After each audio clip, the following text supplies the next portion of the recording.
નમસ્કાર વિદ્યાર્થી મિત્રો, ગઈકાલે આપણે સંગત તરંગોની એટલે કે ધ્વનિ તરંગોની ઝડપની ચર્ચા કરતા હતા અને એના પર આધારિત હજુ એક દાખલો લઈને આપણે આગળ વધીએ તો રકમ કંઈક આ પ્રમાણે આપી છે કે હાઇડ્રોજન વાયુમાં ધ્વનિની ઝડપ 1280 મીટર પર સેકન્ડ છે અને હવે જો આ ધ્વનિ છે એ કુલ કદના 4 ભાગમાં હાઇડ્રોજન અને 1 ભાગમાં ઓક્સિજન હોય એવા વાયુના મિશ્રણમાંથી પસાર થાય તો ધ્વનિની ઝડપ કેટલી હશે? ટૂંકમાં હાઇડ્રોજનમાં આપણને ધ્વનિની ઝડપ આપી છે અને બીજા કેસમાં આપણને હાઇડ્રોજન અને ઓક્સિજનનું મિશ્રણ આપ્યું છે અને એમાંથી જો ધ્વનિ પસાર થાય તો એની ઝડપ કેટલી હશે એવો સવાલ પૂછેલો છે.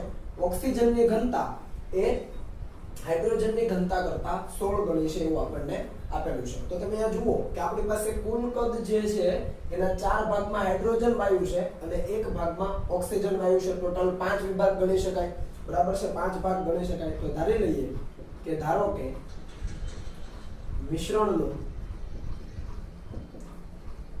કુલ કદ કેપિટલ V છે.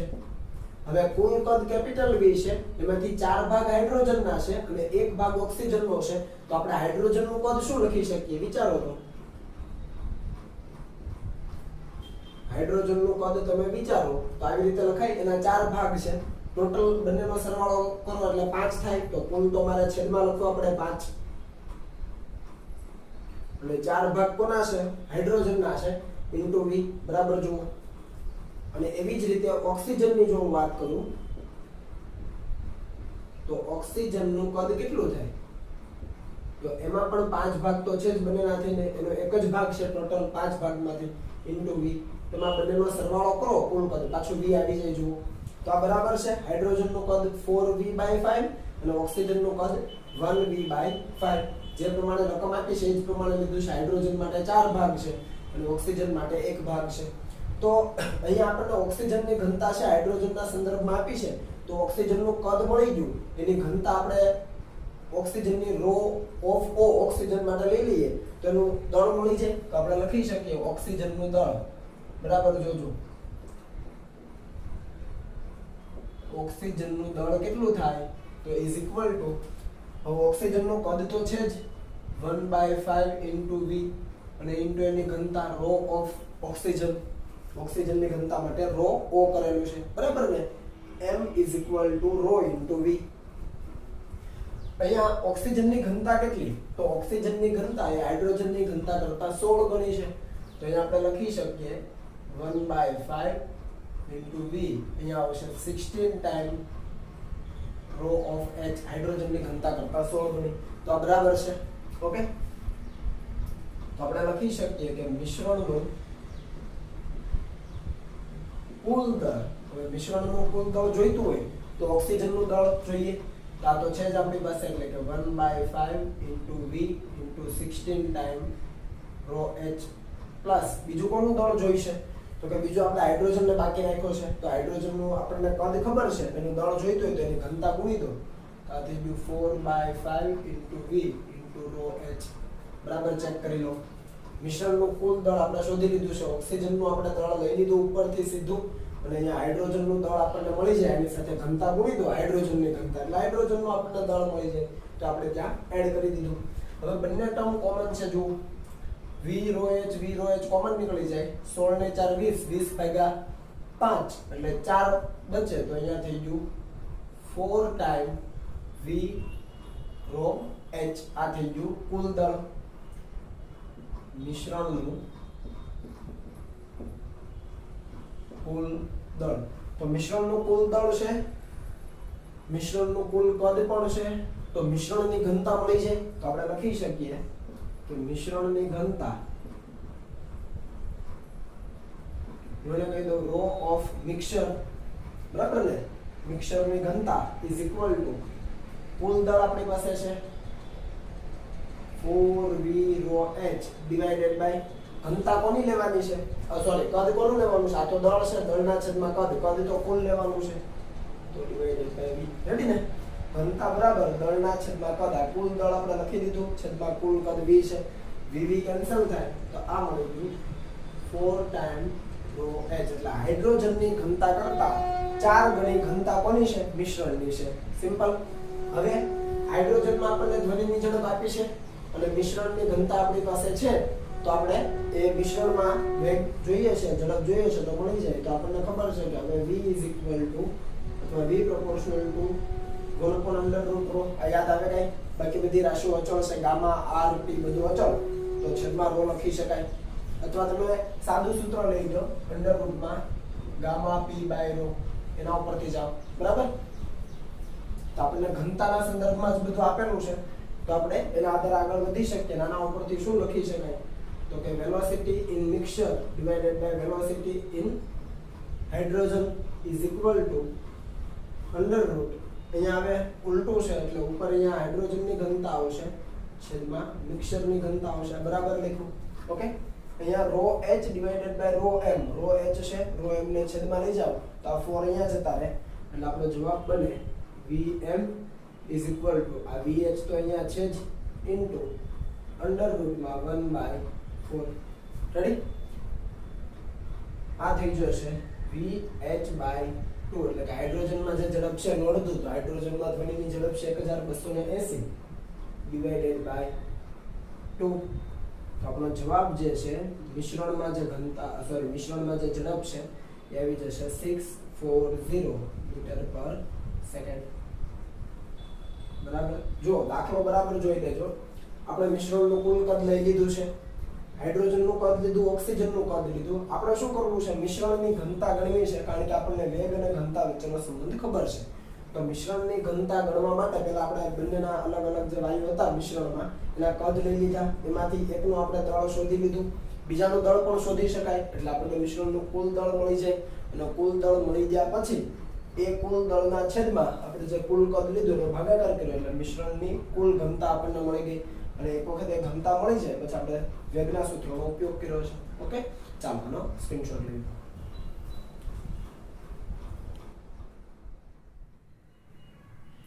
ચાલો ત્યાર પછીના ટોપિકની ચર્ચા કરીએ જેનું નામ છે સંગત તરંગો માટે સ્થાનાંતર તરંગ, દબાણ તરંગ અને ઘનતા તરંગના સમીકરણો. હવે આ ત્રણ જે શબ્દો છે સ્થાનાંતર તરંગ, દબાણ તરંગ અને ઘનતા તરંગ એ કોના માટે લીધેલા છે? તો કે સંગત તરંગો માટે. કેમ? કારણ કે સંગત તરંગો જ્યારે માધ્યમમાં આગળ વધે છે ત્યારે આપણને ખબર છે કે માધ્યમના કણના જે દોલનો છે એ તરંગ પ્રસરણની દિશાને સમાંતર થતા હોય છે, એટલા માટે આપણે એને સંગત તરંગો કીધેલા છે. બીજું કે જ્યારે માધ્યમમાં આગળ વધે ત્યારે સંઘનન અને વિઘનન રચતા હોય છે. એટલે સંઘનન રચાય ત્યાં દબાણ અને ઘનતા મહત્તમ હોય, આપણે જાણીએ છીએ, અને જ્યાં વિઘનન રચાય ત્યાં દબાણ અને ઘનતા લઘુત્તમ હોય અથવા ઓછા હોય. ટૂંકમાં જ્યાં પણ એ સંગત તરંગો પસાર થાય છે માધ્યમમાં ત્યાં દબાણના ફેરફારો ઉત્પન્ન થાય અને સાથે સાથે ઘનતાના પણ ફેરફારો ઉત્પન્ન થાય. બરાબર? દબાણ મહત્તમ તો ઘનતા પણ સાથે મહત્તમ બને, અને દબાણ લઘુત્તમ તો ઘનતા પણ લઘુત્તમ બને. તો એટલા માટે આપણે એ ત્રણેયના સમીકરણો લખવાની જરૂર પડશે. આપણે વધારે ડિટેલમાં નહીં જતા સીધી શરૂઆત કરીએ કે ભાઈ જ્યારે સંગત તરંગો માધ્યમમાં પ્રસરણ પામે છે ત્યારે ધારી લો કે એના સ્થાનાંતરનું સમીકરણ આપણી પાસે છે, જે આપણે ઓલરેડી લઈએ છીએ સાઇન અથવા કોસાઇનના ફોર્મેટમાં. તો આપણે બાબતને અહીંયા લખીએ કે ધારો કે કોઈ માધ્યમમાં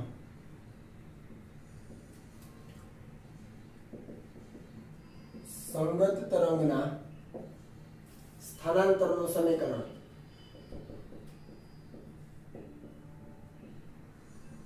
આપણે ધારી લઈએ y ઇઝ ઇક્વલ ટુ, તમે y આવી રીતે પણ લખી શકો, y of x of t. બરાબર?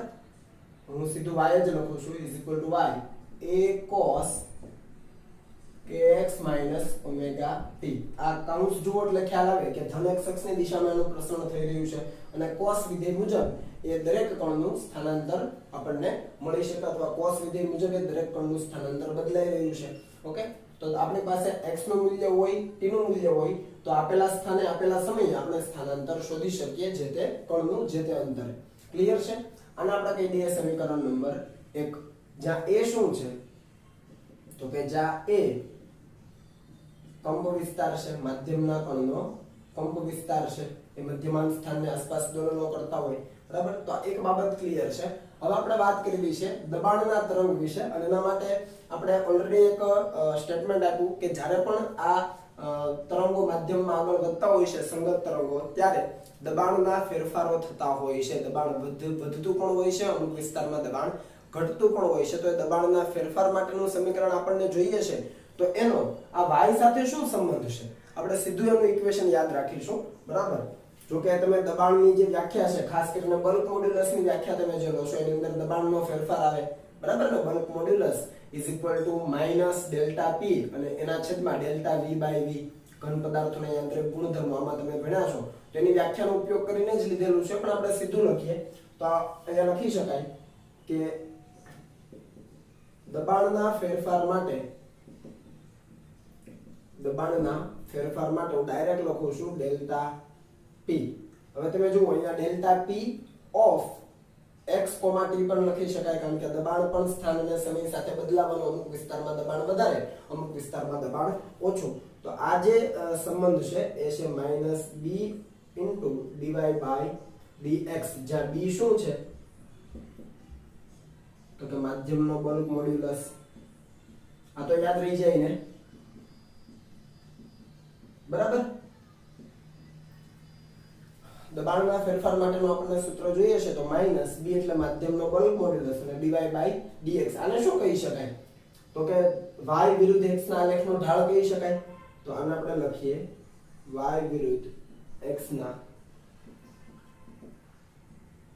આલેખનો ઢાળ કહી શકાય ને dy by dx ને ઓકે હવે અહીંયા જુઓ આપણી પાસે y વિધેય છે જ અને એનું x ની સાપેક્ષે વિકલન કરી દઈએ તો આપણને કંઈક જવાબ મળશે અને આપણે સમીકરણ નંબર 2 કહી દઈએ તો એક પરથી શું લખી શકાય તો એક પરથી જુઓ આપણને જોઈએ છે dy by dx તો આનું વિકલન કરી દઈએ dy by dx is equal to a as it is cos નું થઈ જાય માઈનસ sin થઈ જાય તો અહીંયા લખી દઈએ sin kx omega t clear ને a as it is cos નું થાય minus sin kx omega t અને હજુ આ જે કાઉન્સ છે એનું x ની સાપેક્ષે કરીએ આ ટર્મને અચળ તો એનું થઈ જાય 0 અને આ થઈ ગયું k તો અહીંયા બહાર આવી જાય k આ dy by dx ની કિંમત ઉઠાવીને આપણે અહીંયા મૂકી દઈએ તો આ માઈનસ ને આ માઈનસ પ્લસ થઈ જવાના તો આપણે લખી દઈએ કે સમીકરણ 2 પરથી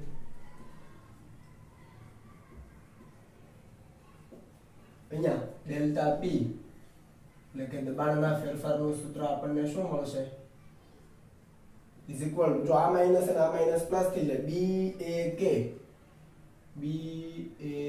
k અને into sin kx omega t અને આપણે કહી દઈએ સમીકરણ નંબર 3 જ્યાં અથવા આપણે આવી રીતે પણ લખી શકીએ delta p is equal to delta p maximum into sin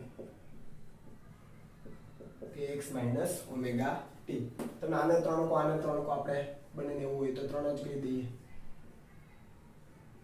okay જ્યાં delta pm is equal to BAK is equal to દબાણનો કંપ વિસ્તાર જો આ દબાણનો કંપ વિસ્તાર એટલે શું છે તો કે માધ્યમમાં ઓલરેડી વાતાવરણનું દબાણ તો હતું જ જેને આપણે એટમોસ્ફેરિક પ્રેશર કહીએ છીએ બરાબર એક વાતાવરણનું દબાણ હોય તે તો આપણને ખબર જ છે પણ એ દબાણમાં કેટલો વધારો ઘટાડો થઈ શકે તો કે આટલો ઓકે મીન્સ કે વાતાવરણનું દબાણ આપણે P0 કહીએ તો એમાં વધારો કેટલો થઈ શકે તો કે BAK જેટલો અને સામે ઘટાડો કેટલો થઈ શકે તો કે BAK જેટલો આ વસ્તુ માઇન્ડમાં રાખવાની એટલે આપણે મધ્યમાન દબાણ કહીએ તો એ કેટલું છે વાતાવરણનું દબાણ છે અને એમાં વધારો એટલે કે BAK જેટલો વધારો અને એમાં ઘટાડો એટલે કે BAK જેટલો ઘટાડો ખ્યાલ આવો ને એ ગ્રાફ બનાવીશું એટલે ખ્યાલ આવી જશે ચાલો તો આની અંદર જરા નજર કરીએ આપણે તો સમીકરણ આ જુઓ 1 અને એક સમીકરણ આ જુઓ 3 અહીંયા cos વિધેય છે અહીંયા sin વિધેય છે આ તો અચળાંકો છે બધા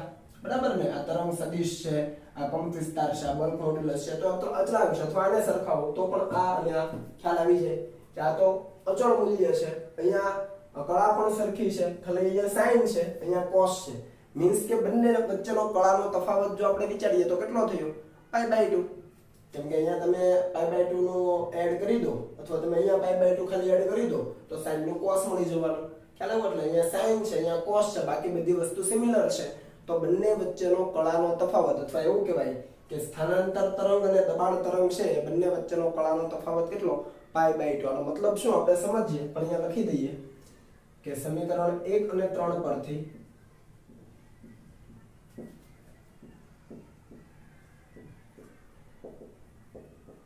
સ્થાનાંતર સમીકરણ અને દબાણના સમીકરણ વચ્ચે કળાનો તફાવત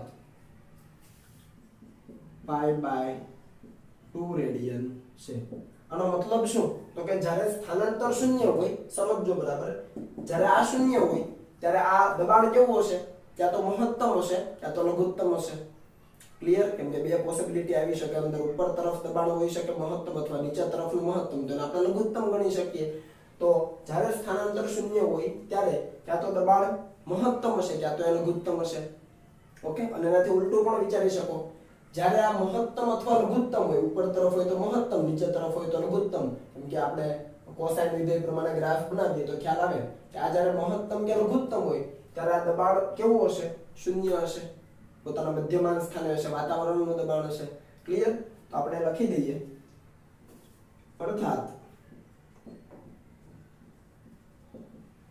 જ્યારે સ્થાનાંતર શૂન્ય હોય ત્યારે દબાણ મહત્તમ અથવા લઘુત્તમ બને અને જે બિંદુએ સ્થાનાંતર શૂન્ય હોય ત્યાં દબાણ ક્યાં તો મહત્તમ હોય ક્યાં તો લઘુત્તમ હોય તમે અહીંયા સાઇન વિધેય લીધું હોત તો અહીંયા કોસ વિધેય આવે તો π/2 રેડિયન નો જ કળા તફાવત બરાબર અને ડાયરેક્ટ અહીંયાથી લખી દઉં છું તેનાથી ઉલટું આ તો યાદ રહી જ જાય આપણને બરાબર છે ચાલો આનો સ્ક્રીનશોટ લઈ લો પછી આપણે ઘનતા તરંગના સમીકરણની પણ વાત કરીએ અને આપણે ગ્રાફ પણ બનાવીએ સ્થાનાંતરના સમીકરણ અને દબાણના સમીકરણ ઉપરથી ચાલો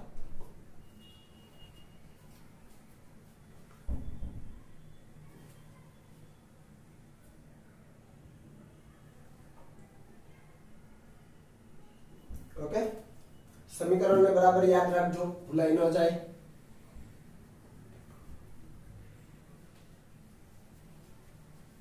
હવે આપણે કોના સંબંધની વાત કરીએ તો હવે આપણે વાત કરીએ દબાણ અને ઘનતા વિશે તો ઓલરેડી આપણે હમણાં કીધું કે જે વિસ્તારમાં દબાણ વધારે હોય ત્યાં ઘનતા પણ વધારે હોય બંને સાથે જ બદલાય અને જો દબાણ ઓછું હોય જે વિસ્તારમાં ત્યાં ઘનતા પણ ઓટોમેટિક ઘટી જવાની ઓછી થઈ જવાની તો બંને એક સાથે ચેન્જ થાય છે બંને એક સાથે વધે અથવા બંને એક સાથે ઘટે છે તો આપણને એટલી તો ખ્યાલ આવે કે ભાઈ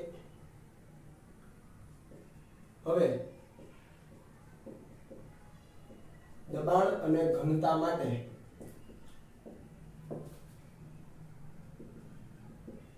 સંબંધ મેળવવા આપણે સમીકરણ એકાદું લઈએ જો ધારો લો કે આપણી પાસે બલ્ક મોડ્યુલસનું સમીકરણ છે તો બલ્ક મોડ્યુલસનું સૂત્ર શું છે B - dp ના છેદમાં dv/v છે થોડી વાર આ dp અને dv લીધા છે સૂક્ષ્મ ફેરફાર લઈ લો આપણે ડેલ્ટા પણ લઈ શકીએ એ આપણે લઈશું પણ આ વસ્તુ ક્લિયર છે આને આપણે કહી દઈએ સમીકરણ નંબર 4 3 સામે આપેલું છે આને કહી દઈએ સમીકરણ નંબર 4 ઓકે હવે આપણને ખબર છે કે ભાઈ કદ છે એ શું છે તો કે દળના છેદમાં ઘનતા છે કદ એટલે દળના છેદમાં ઘનતા આનું વિકલન કરો ઘનતાની સાપેક્ષે કારણ કે આપણને ઘનતામાં ફેરફાર જોઈએ છે બરાબર તો આનું વિકલન કરો તો શું આવે dv/d રો લઈએ તો તમે જુઓ તો જરા m as it is અને 1/x નું -1/x² થાય તો -m / ρ² થાય ચેક કરો જરા આપણી પાસે કદનું સૂત્ર છે દળના છેદમાં ઘનતા બદલાવાની છે આપણે વાત કરી તો આની સાપેક્ષે કદનું આપણે વિકલન કરીએ તો dv/d ρ m as it is અને 1/ρ નું -1/ρ² થઈ જાય ઓકે ક્યાંથી આવ્યું છે તો આપણને ખબર છે d/dx 1/x એનું વિકલન કરીએ તો -1/x² આવે એના ઉપરથી આપણે લીધું છે તો તમે જોઈ લો 1/ρ નું તમે વિકલન કરો ρ ની સાપેક્ષે -1/ρ² આવી જાય તો આ વસ્તુ ક્લિયર છે. હવે m બાય રો શું છે જરા જુઓ તો. m બાય રો તો v છે, તો એ કિંમત અહીંયા મૂકીએ તો આપણે લખી શકીએ dv by d rho is equal to minus m by rho કરો તો m બાય રો એટલે તો v થાય, તો આ v બાય m થાય. બરાબર, જો ભૂલ ન થાય અહીંયાથી એક રો ને અલગ પાડી દો, સોરી રો આવશે ને, બરાબર ને, એક રો ને અલગ પાડી દો, એ row as it is m by row, એ m બાય રો એટલે v લખાય તો માઈનસ v બાય રો.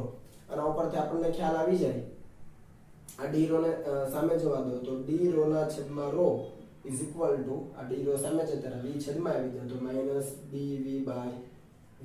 તો આ એક સૂત્ર આવી ગયું જુઓ, દબાણ સાથે સોરી ઘનતાનો અને કદ વચ્ચેનો સંબંધનું એક સૂત્ર આવી ગયું.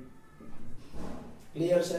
આ કિંમત ઉઠાવીને તમે અહીંયા મૂકી શકો, dv બાય v ની કિંમત ઉઠાવીને અહીંયા મૂકી શકાય. તો આપણે લખી શકીએ કે 4 પરથી તમે આ dp ને એવું હોય તો કરતા બનાવી શકો, અથવા અને છેદમાં જવા દો તો આવું લખાય dv by v is equal to minus dp by b. આવું તો લખી જ શકાય, બરાબર છે. અને અહીંયાથી dv બાય v ની કિંમત તમે અહીંયા મૂકો તો આ માઈનસ અહીંયા આવી જાય, a માઈનસ આ માઈનસ કેન્સલ થઈ જાય, તો આપણે લખી શકીએ કે d rho is equal to અહીંયા d રો બાય રો કરી દઈએ, આપણે એક સ્ટેપ વધારી દઈએ, અને dv બાય v છે એની કિંમત તમે આ માઈનસ સાથે મૂકી દો તો a માઈનસ આ minus cancel, d rho by rho is equal to dp by b. બરાબર, આપણને d રો જોઈએ છે. જો આવી ગયું આપણું કામ, જે જરૂર હતું આપણને એ મળી ગયું છે. આને બરાબર યાદ રાખજો કારણ કે આની જરૂર આપણને પડવાની છે. ચાલો આપણે અહીંયા લખી દઈએ એટલે તમને સમીકરણ સામે છે તો વાંધો ન આવે.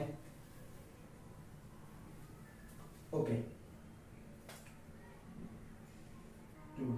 આના ઉપરથી d રો ને કરતા બનાવીએ તો rho into dp by b, અથવા ઉપર લખી શકાય delta rho is equal to rho into delta p by b. Clear? Delta p નું સમીકરણ તમારી પાસે છે જ, મૂકી શકાય અહીંયા.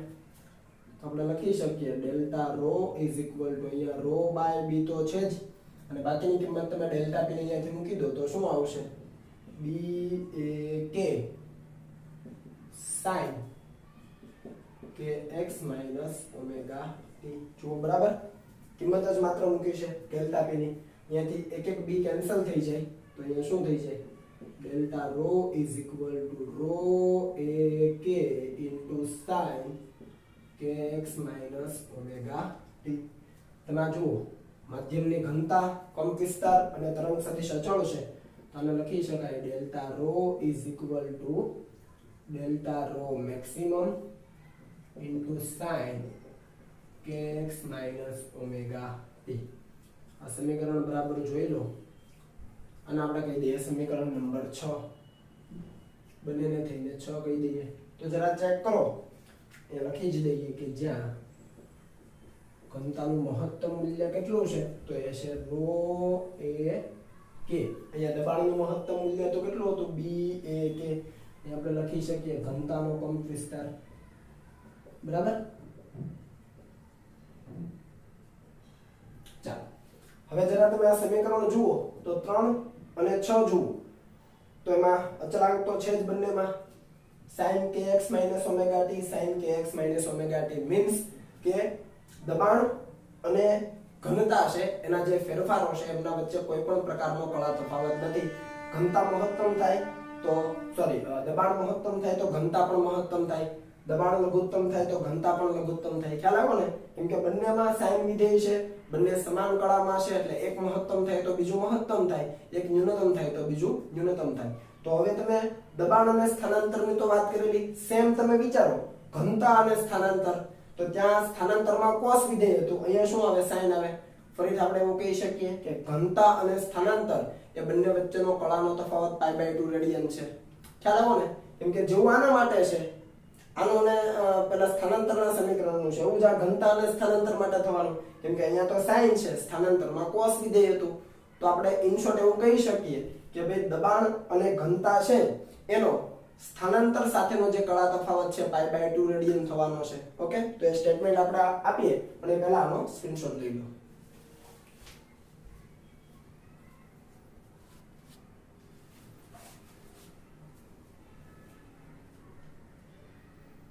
ઓકે, ચાલો.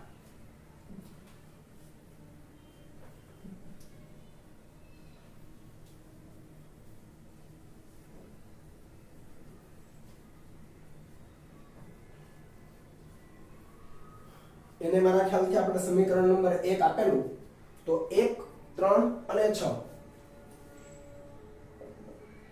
1, 3 અને 6 પરથી શું કહી શકાય?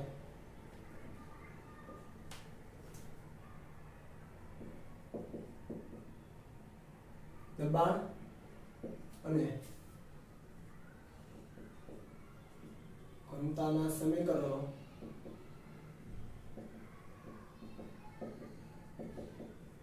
સમાન કળામાં છે, બરાબર ને? ઘનતા અને દબાણ જુઓ તેના સમીકરણો સમાન કળામાં છે, જેનો સ્થાનાંતર સાથેનો સાથે કળા તફાવત કેટલો છે? π/2 રેડિયન છે. ઓકે, એનો મતલબ કે જ્યાં સ્થાનાંતર છે શૂન્ય હશે ત્યાં ઘનતા મહત્તમ હશે અથવા લઘુત્તમ હશે. એ જ રીતે સ્ટેટમેન્ટ આપણે આપી શકીએ.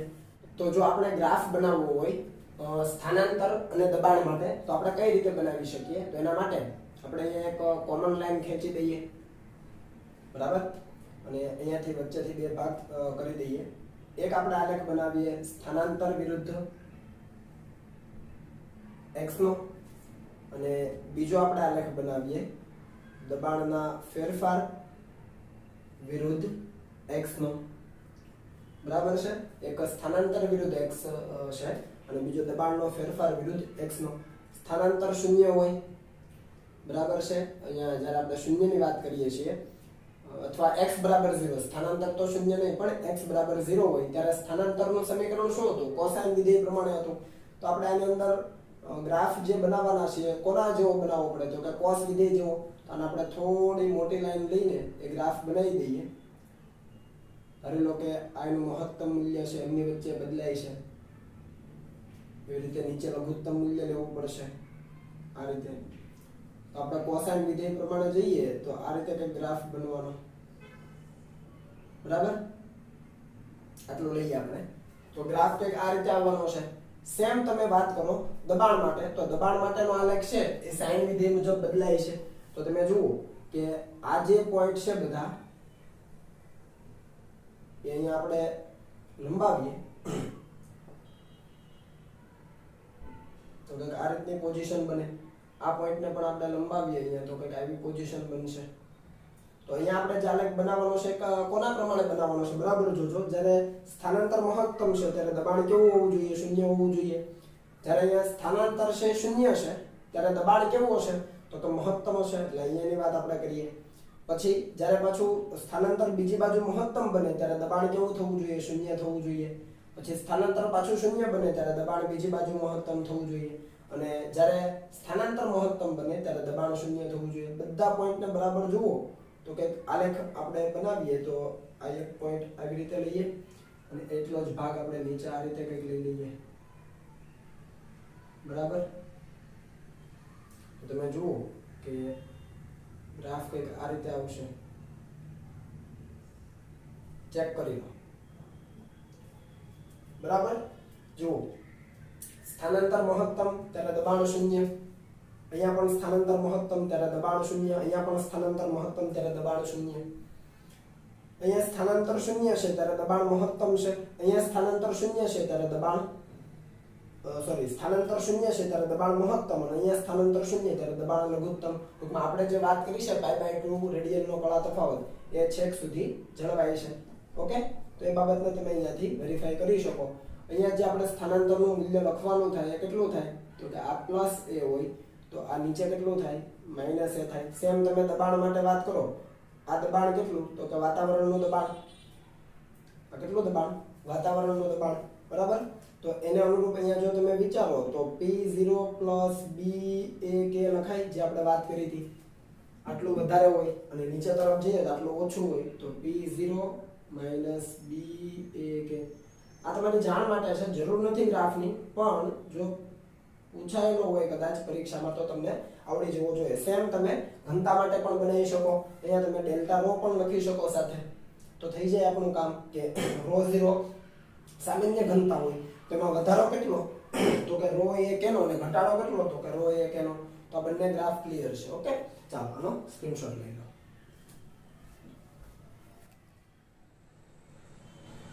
ચાલો આપણે જે થિયરી જોઈ એના પર આધારિત દાખલાઓ જોઈએ. તો આપણને પહેલો દાખલો આપેલો છે કે આકૃતિમાં ધન x અક્ષની દિશામાં ગતિમાન એક ધ્વનિ તરંગ માટે સ્થાનાંતર અને સ્થાનનો આલેખ આપેલો છે. તમે જોઈ શકો સ્થાનાંતર અને અહીંયા સ્થાન છે અને ધન x અક્ષની દિશામાં એ ગતિમાન છે. તો મહત્તમ દબાણ, લઘુત્તમ દબાણ અને વાતાવરણનું દબાણ એટલે કે સામાન્ય દબાણ દર્શાવતા બિંદુઓ કયા કયા હશે. અહીંયા 3 બિંદુ a b અને c આપેલા છે. આપણે કહેવાનું છે કે કયા બિંદુ પાસે દબાણ મહત્તમ હશે, કયા બિંદુ પાસે લઘુત્તમ હશે અને કયા બિંદુ પાસે વાતાવરણનું દબાણ હશે. ઓકે, તો આપણને એક બાબત ખબર છે કે ભાઈ દબાણનો ફેરફાર એનું સૂત્ર જો તમને યાદ હોય, હમણાં થિયરીમાં આપણે લીધેલું delta p -b time dy by dx, જ્યાં b શું હતો માધ્યમનો બલ્ક મોડ્યુલસ જે અચળ હોય, એટલે થોડીવાર આપણે એને સાઈડ કરીએ. તો જો ડેલ્ટા p એટલે કે દબાણ મને મહત્તમ જોઈતું હોય અથવા એનો ફેરફાર મહત્તમ જોઈતો હોય તો જમણી બાજુનું પદ પોઝિટિવ બનવું પડે. હવે અહીંયા જુઓ નેગેટિવ છે તો dy બાય dx કેવો થવો જોઈએ? નેગેટિવ થવો જોઈએ. ઇન શોર્ટ આલેખના જે વિસ્તારમાં dy બાય dx એટલે કે y વિરુદ્ધ x ના આલેખનો ઢાળ નેગેટિવ હશે, એ નેગેટિવ અને આ નેગેટિવ બંને થઈને ડેલ્ટા p ને પોઝિટિવ બનાવી દે. ખ્યાલ આવ્યો? તો મહત્તમ દબાણ મને જોઈતું હોય, ડેલ્ટા p મેક્સિમમ જોઈતો હોય તો dy બાય dx કેવું થવું જોઈએ? નેગેટિવ થવું જોઈએ. ત્યારે જઈને એ નેગેટિવ અને આ નેગેટિવ પોઝિટિવ બની જાય. ખ્યાલ આવ્યો? તો આ a b અને c 3 બિંદુઓ છે, ત્યાં તમે જોઈને મને કહો કે કયા બિંદુ પાસે તમને ઢાળ નેગેટિવ મળે છે, એટલે કે dy બાય dx નેગેટિવ મળે. તો તરત ખ્યાલ આવે કે આ જે a બિંદુ પાસેનો આ વિસ્તાર છે, આ વિસ્તાર તે ઢાળ કેવો છે? નેગેટિવ છે, અને એ નેગેટિવ આ નેગેટિવ પોઝિટિવ થઈ જાય. તો આપણે લખી શકીએ કે a પાસે dy by dx is negative less than 0. તો આપણે લખી શકીએ કે ડેલ્ટા p એટલે કે દબાણ કેવું છે? ત્યાં મેક્સિમમ છે. બરાબર? એવી જ રીતે હવે આપણને લઘુત્તમ દબાણ જોઈએ. આ લઘુત્તમ થવા માટે એટલે કે ઋણ થવું જોઈએ. તો ઋણ તો ઓલરેડી છે, એનો મતલબ કે dy બાય dx પોઝિટિવ થવું જોઈએ. ક્યાં પોઝિટિવ થાય છે એનો તો કામ પૂરું થઈ ગયું. b અને c માંથી વિચારો. આ આલેખ ખરેખર આગળ વિચારીએ તો કે આ રીતે હોય ને, ડોટેડ લાઈન આગળ લંબાવો, આ રીતે પેટર્ન કન્ટિન્યુ જ રહેવાની. તો આ જે વિસ્તાર છે c બિંદુ પાસેનો, ત્યાં dy બાય dx કેવો? પોઝિટિવ. એ પોઝિટિવ છે તો ડેલ્ટા p ઓટોમેટિકલી કેવો થઈ ગયો? ઋણના કારણે નેગેટિવ થઈ ગયો. તો આપણે લખી શકીએ c પાસે dy by dx is positive એટલે કે ગ્રેટર ધેન 0 છે. બરાબર? તો તમને ડેલ્ટા p કેવો મળી જાય? મિનિમમ મળી જાય. જો આલેખનો ઢાળ આપણને મળી જાય તો કિંમતો મૂકીને અને બલ્ક મોડ્યુલસ હોય તો કિંમતો મૂકીને આપણને એ મેક્સિમમ અને મિનિમમ દબાણ કેટલું એ પણ શોધી શકીએ. અને હવે ત્રીજું તમને ડાયરેક્ટ ખ્યાલ આવી જાય કે b બિંદુ પાસે શું હશે? તો કે વાતાવરણનું દબાણ હશે. તો આપણે લખી શકીએ કે b પાસે dy by dx is equal to 0, કેમ કે ત્યાં કોઈ ઢાળ નથી. જુઓ b બિંદુ પાસે આપણને ઢાળ મળવાનો નથી, તો dy by dx is equal to તમે 0 કહી શકો. અને ડેલ્ટા p ટેન્ડ્સ ટુ 0 થવાનું, કારણ કે ઢાળ 0 તો આ 0, પણ વાતાવરણનું દબાણ તો હોય જ ને, આપણે વાત કરી તે પ્રમાણે. તો અહીંયા આપણે લખી શકીએ કે ત્યાં કયું દબાણ હશે? વાતાવરણનું, એટલે કે સામાન્ય દબાણ હશે. ક્લિયર? a પાસે મેક્સિમમ, c પાસે મિનિમમ અને d પાસે વાતાવરણનું દબાણ. ત્યાર પછીનો જુઓ દાખલો ઈઝી છે, તમને જાતે આવડી જાય એવો છે કે આપણને સંગત તરંગ માટે એક સ્થાનાંતરનું સમીકરણ આપેલું છે y is equal to capital A sin kx plus omega t. એને અનુરૂપ દબાણ તરંગ અને ઘનતા તરંગના સમીકરણ આપણે મેળવવાના છે. અને માધ્યમનો બલ્ક મોડ્યુલસ b આપેલો છે, માધ્યમની ઘનતા આપણને ρ આપેલી છે. આપણને અહીંયા y આપી દીધો છે A sin kx plus omega t. એના ઉપરથી આપણને દબાણનું તરંગ જોઈએ તો આપણને ખબર છે કે ભાઈ દબાણ તરંગ માટે તમને જો સૂત્ર યાદ હોય તો હતું ડેલ્ટા p ઓલરેડી અહીંયા લખેલું છે minus b time dy by dx. Minus b as it is, અહીંયાથી ડીવાય બાય ડીએક્સ ની સીધી કિંમત મૂકી શકાય. તો અહીંયા શું થવાનું? એ sin નો થઈ જાય cos kx plus omega T અને kx નું થઈ જાય કે, બરાબર ને? ખ્યાલ આવી ગયો? માઇનસ બે એઝ ઇટ ઇઝ અને આનું વિકલન કરી દો. એ sin નું થઈ ગયું cos અને kx નું થઈ ગયું કે. તો આ જવાબ આપણને મળી જાય delta p is equal to minus B A K cos kx plus omega T. આ એક જવાબ થઈ ગયો. બીજું આપણને કીધું છે ઘનતાના તરંગનું સમીકરણ.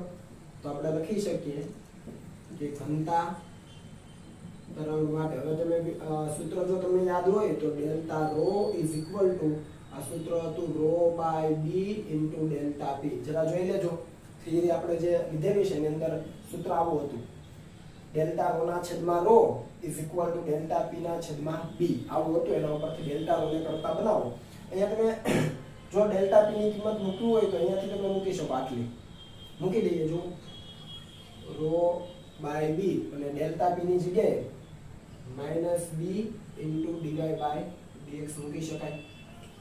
મૂકી શકાય ને આટલું?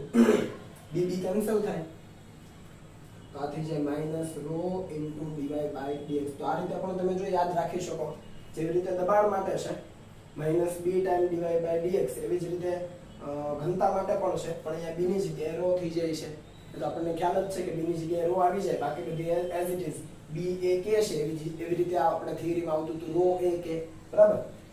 તો ડીવાય બાય ડીએક્સ તમારી પાસે અહીંયા છે જ, મૂકી દો કિંમત. તો delta rho is equal to આ માઇનસ રો અને ડીવાય બાય ડીએક્સ આ કૌંસવાળું પદ A K cos kx plus omega T, બરાબર? અને એના ઉપરથી તમે લખી શકો delta rho is equal to minus rho A K cos kx plus omega T. તો આ બીજો જવાબ આવી ગયો. બીજી એક બાબત કે અહીંયા રો બાય બી ને બરાબર જુઓ, આપણને એ ખબર છે કે ભાઈ માધ્યમમાં જે વેગ છે એ છે √b બાય રો. આ તો યાદ છે ને? માધ્યમમાં જે ધ્વનિ તરંગનો વેગ છે સંગત તરંગનો એ √b બાય રો છે. આના ઉપરથી તમે 1/v² ને કરતા બનાવો, આનો વ્યસ્ત કરીને સ્ક્વેર કરી દો તો 1/v² થઈ જાય. તો અહીંયા શું થઈ જાય? રો બાય બી. તો આ છે એનો પણ તમે ઉપયોગ કરી શકો જો તમને દાખલામાં પૂછેલું હોય તો. તમે જુઓ અહીંયા રો બાય બી છે તો 1/v² લખી શકાય. એટલે delta rho is equal to delta p by v² લખાય. ખ્યાલ આવો ને? બરાબર? તો આ બાબતને યાદ રાખજો, દાખલામાં ઉપયોગી થશે. આનો સ્ક્રીનશોટ લઈ લો.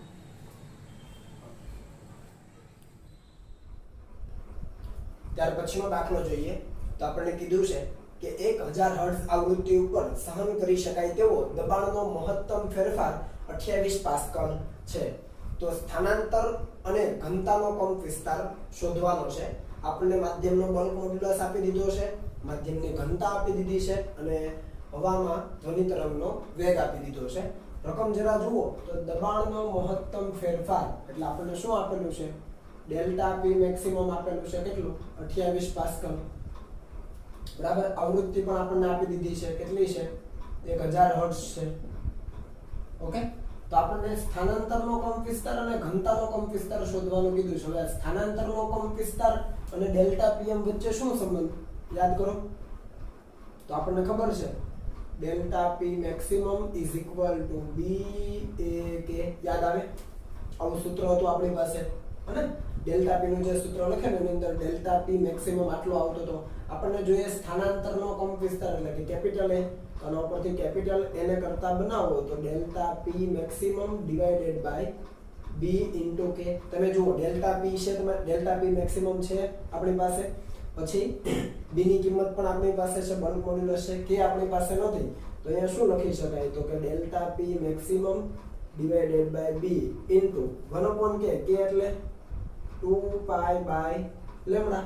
બરાબર ને? કે ની જગ્યાએ 2 પાઈ બાય લેમ્ડા છેદનો છેદંશમાં જતો રહે. લેમ્ડા આપણી પાસે છે નથી, પણ આપણી પાસે વેગ છે અને આવૃત્તિ છે. તો લેમ્ડા શું લખી શકાય? તો delta P maximum divided by bulk modulus into f બરાબર v બાય લેમ્ડા. ઉપરથી લેમ્ડા ને પકડો તો શું આવે? v બાય f થઈ જાય. f બરાબર v બાય લેમ્ડા ઉપરથી પકડો લેમ્ડા ને, તો v બાય f એટલે v by 2 pi f. Ready? ચાલો આની અંદર કિંમતો મૂકી દઈએ. તો a ઇઝ ઇક્વલ ટુ, જો ડેલ્ટા p મેક્સિમમ કેટલો છે 28 ઇન્ટુ v. v કેટલો છે 341 divided by b. Bulk modulus કેટલો છે 1.4 ગુણ્યા 10 ની 5 ગુણ્યા 2 ગુણ્યા આ છે 3.14 ગુણ્યા f.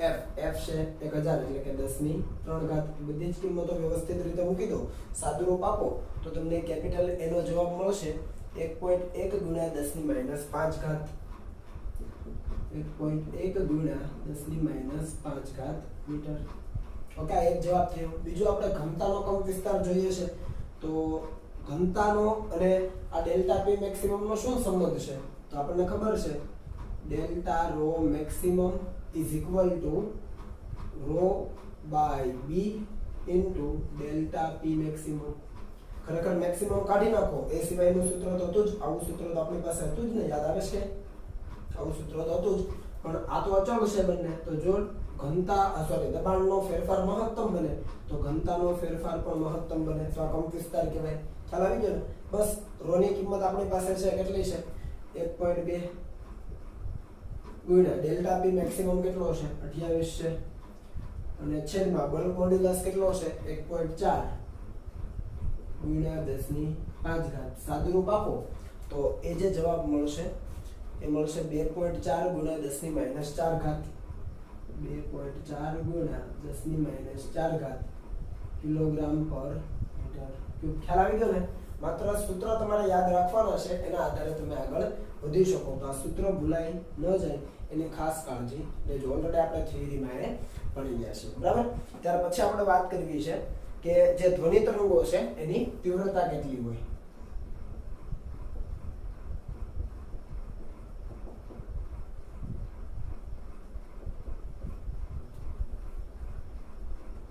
તો આ તીવ્રતા વિશે ઓલરેડી આપણે આ ચેપ્ટરમાં જ વાત કરી લીધી છે, બરાબર? દોરી પરના જે તરંગો હતા જેના માટેનું આપણે સૂત્ર મેળવેલું લંબગત તરંગોની ઝડપ માટેનું v બરાબર √t/μ. ત્યાર પછીની આપણે થિયરી જોયેલી એની અંદર આપણે તીવ્રતાની વાત કરેલી છે. તો ત્યાં દોરી પરના લંબગત તરંગો હતા, અહીંયા આપણે સંગત તરંગો એટલે કે ધ્વનિ તરંગોની તીવ્રતાની વાત કરવી છે. તો તીવ્રતાની સાદી વ્યાખ્યા શું છે? તો આપણને ખબર છે કે ભાઈ તીવ્રતાની સાદી વ્યાખ્યા છે તીવ્રતા intensity I is equal to power p divided by ક્ષેત્રફળ. હું અહીંયા a ડેશ લખીશ. ખ્યાલ આવો? કેમ કે કંપ વિસ્તારને આપણે કેપિટલ A તરીકે લઈએ છીએ, જેવી રીતે અહીંયા લીધો છે. તો આપણે ક્ષેત્રફળને a ડેશ લઈશું, ત્યાં પણ આપણે એ જ કરેલું. તો આ તીવ્રતાનું સાદું સૂત્ર છે અને પાવરને લખાય ઉર્જાના છેદમાં સમય. તો તમે એ રીતે પણ લખી શકો કે ઉર્જા અને એના છેદમાં સમય ગુણ્યા ક્ષેત્રફળ. ઓકે, તો તીવ્રતાની આપણે સૂત્રની જો વાત કરીએ તો સરેરાશ તીવ્રતાનું આપણી પાસે સૂત્ર હતું એ હું સીધે સીધું અહીંયા આપી દઉં છું. જો કે આપણે સરેરાશ પાવર મેળવેલો અને ત્યાર પછી આપણે પાવર ડિવાઇડેડ બાય ક્ષેત્રફળ કરીને તીવ્રતા મેળવેલી. તો સરેરાશ તીવ્રતાનું સૂત્ર છે 1/2 ρ v omega square a square. આવું સૂત્ર છે જો તમને યાદ હોય તો. ρ શું છે? તો કે માધ્યમની ઘનતા. અહીંયા આપણે સંગત તરંગોની એટલે કે ધ્વનિ તરંગોની વાત કરીએ છીએ. તો એ જે માધ્યમમાં પ્રસરણ પામે છે એ માધ્યમની ઘનતા. v છે એ તરંગનો વેગ છે માધ્યમમાં. ઓમેગા કોણીય આવૃત્તિ અને a છે એનો સ્થાનાંતરનો કંપ વિસ્તાર, જેને આપણે કેપિટલ A તરીકે લઈએ, સ્થાનાંતરનો કંપ વિસ્તાર. ઓકે, ચાલો. એટલે આ એક સૂત્ર તો આપણી પાસે છે જ. એને આપણે ડેલ્ટા પી મેક્સિમમ ના સંદર્ભમાં લખવું હોય તો આપણી પાસે આ સૂત્ર પણ છે, બરાબર છે? તો અહીંયાથી આ a શું લખાય? તો આપણે લખી શકીએ કે પરંતુ આ સૂત્ર જુઓ તો delta P maximum is equal to B A K. આના ઉપરથી a શું મળી જાય? તો a is equal to delta P maximum divided by b into k. તો એ કિંમતો અહીંયા મૂકીએ તો તીવ્રતા I is equal to 1/2 ρ v omega square into a square એટલે કે ડેલ્ટા પી મેક્સિમમ નો square divided by b square k square. અને આપણે સમીકરણ 2 કહી દઈએ. ચાલો b અને k ની કિંમત પણ જો આપણે મૂકવી હોય તો મૂકી શકાય. આપણે જાણીએ છીએ કે ભાઈ v = ઓમેગા બાય k. આના ઉપરથી k શું મળી જાય તો k = ઓમેગા બાય v. અને બીજું આપણને ખબર છે v = √b બાય ρ. બરાબર ને? આના ઉપરથી આપણને જો b જોઈતો હોય તો શું મળી જાય b = ρ × v². આ બંનેનો ઉપયોગ આપણે કરી શકીએ. એક આ સૂત્ર અને બીજું આ સૂત્ર. આ બંનેનો ઉપયોગ આપણે અહીંયા છેદમાં કરીએ તો સમીકરણ 2 પરથી શું લખાય તો સમીકરણ 2 પરથી તમે જુઓ તીવ્રતા I = 1/2 ρ v omega square into હવે delta p m² as it is divided by થોડી વાર આપણે b² ને એઝ ઇટ ઇઝ રહેવા દે અથવા b² ની કિંમત મૂકી દઈએ તો અહીંયાથી b² ની કિંમત મૂકો અહીંયા b છે એનો સ્ક્વેર કરીને મૂકો તો શું આવે ρ² v⁴ આવે ઇન્ટુ k² ની જગ્યાએ શું લખાય ઓમેગા² બાય v². તો અહીંયા થઈ ગયું ઓમેગા² બાય v². એને આપણે ઉપર જવા દઈએ. ખ્યાલ આવો ને? કિંમતો બધી વ્યવસ્થિત મૂકી દેજો, ભૂલ ન થાય એ રીતે. ઓકે, તો આમાંથી કઈ કેન્સલ થાય છે તો તમે જુઓ ઓમેગા² કેન્સલ થાય. અહીંયા વેગની 1 અને 2 3 ઘાત અને અહીંયા 4 ઘાત તો એક વેગ જતો રહ્યો. તો સાદુરૂપ આપો તો શું આવે તો એક તો અહીંયા જુઓ ઉપર એક રો પણ અહીંયા કેન્સલ થઈ જશે. તો ઉપર ડેલ્ટા pm² વધ્યો delta p maximum² divided by આ 2 તો છે જ. બીજું શું વધે છે રો કેન્સલ, v પણ કેન્સલ, ઓમેગા પણ કેન્સલ. તો એક નીચે અહીંયા રો વધ્યો ને એક અહીંયા v વધ્યો તો 2 ρ v. બરાબર? ચાલો અહીંયાથી એક રો v ને કરતા બનાવો. ખાલી જો આ તો આવી જ ગયું છે. અહીંયાથી ખાલી રો v ને કરતા બનાવો તો b ના છેદમાં શું લખાય v લખાશે. રો અને v ને કરતા બનાવો રો * v અહીંયા છે અહીંયા પકડો તો b બાય v. તો અહીંયા થઈ જાય ડેલ્ટા pm² આપણે એને અહીંયા થોડું એવું લખીએ = delta pm² divided by 2 time rho * v એટલે અહીંયા આવશે b બાય v. v એટલે ઉપર જતો રહેશે તો v. તો આ સૂત્ર પણ વેલિડ છે. ખ્યાલ આવો? એટલે તમને બેઝિક જો સૂત્ર આવડતું હશે અને આ 3 સાદા સૂત્ર આપણને આવડતા હોય તો આપણે કિંમતો મૂકીને આપણો જવાબ લાવી શકીએ. સીધા યાદ રાખવા થોડા અઘરા પડી શકે. બરાબર ને? ચાલો આનો સ્ક્રીનશોટ પાડી લો. પછી આપણે બિંદુવત ઉદ્ગમ હોય તો એની તીવ્રતા કેટલી હોય એ પણ સાથે જોઈ લઈએ.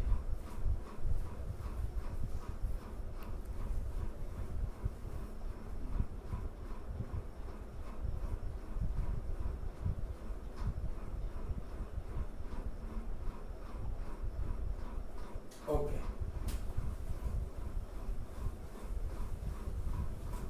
ચાલો હવે વિચારો કે કોઈ ધ્વનિ ઉદ્ગમ છે બિંદુવત છે. કેવું છે? બિંદુવત છે. તો શું ધ્વનિ ઉદ્ગમ કેવું છે? બિંદુવત છે. જો એક વસ્તુ તો તમને અહીંયા ક્લિયર થઈ જાય કે ભાઈ તીવ્રતા છે એ કોણીય આવૃત્તિના વર્ગના સમપ્રમાણમાં અને તીવ્રતા છે એ સ્થાનાંતરના વર્ગના સમપ્રમાણમાં છે. તો એ તો તમે સમજી શકો. હવે લખીએ કે જો ધ્વનિ ઉદ્ગમ બિંદુવત હોય તો ધ્વનિ ઉદ્ગમ બિંદુવત હોય તો હવે તમે યાદ કરો કે આપણે તરંગ અગ્રની વાત કરેલી. બરાબર છે કે જો ઉદ્ગમ બિંદુવત હોય આપણે જે લીધું છે એ પ્રમાણે બિંદુવત હોય તો તરંગ અગ્ર કેવું હોય? ગોળાકાર હોય.